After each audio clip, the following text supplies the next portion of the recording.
Hello guys, నమస్తే. ఈరోజు vlog వచ్చేసి ఈరోజు నాకు ఇంటర్వ్యూ ఉంటే దుబాయ్ వెళ్ళానండి.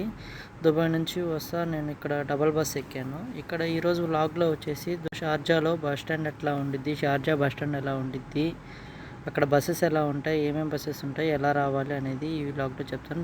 ఇది వచ్చేసి ఆల్ జుబైల్ బస్ స్టాండ్ అంటారండి. షార్జాలో పెద్ద బస్ స్టాండ్. ఇక్కడికి నుంచి ఏ సిటీకైనా మీకు బస్సెస్ అనేవి ఉంటాయి. ఇదిగోండి ఇక్కడ చూస్తున్నారు కదా, ఇట్లా సింగిల్ బస్సెస్ ఉంటాయి అండ్ నెక్స్ట్ వచ్చేసి డబుల్ బస్సెస్ కూడా ఉంటాయి. డబుల్ బస్సెస్ కూడా చూపిస్తాను.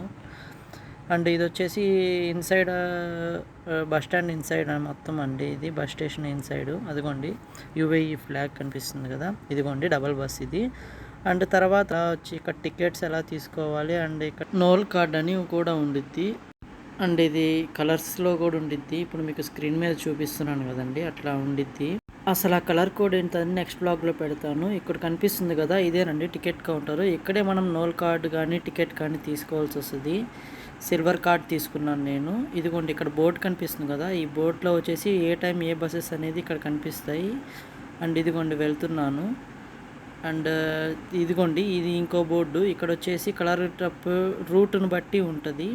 ఇవన్నీ బోర్డ్స్ అండి. ఇదిగోండి ఇక్కడ వచ్చేసి ఇది వచ్చేసి ప్రైవేట్ బస్ స్టాండ్ అండి. కెఫిటేరియా కూడా ఉండిద్ది. ఈ ప్రైవేట్ బస్ స్టాండ్లో ఏంటంటే ఇంటర్సిటీ బస్సెస్ ఉంటాయి. ఈ బస్సెస్ ఏంటంటే లాంగ్ డిస్టెన్స్కి లైక్ అబుదాబి అట్లా లాంగ్ డిస్టెన్స్కి ప్రైవేట్ బస్సెస్ ఉంటాయి. మనం బస్సెస్ దిగంగానే క్యాబ్స్ కూడా ఉంటాయి. ఈ వీడియో కింద మళ్ళీ నెక్స్ట్ బ్లాగ్లో కలుపుదాం. బాయ్.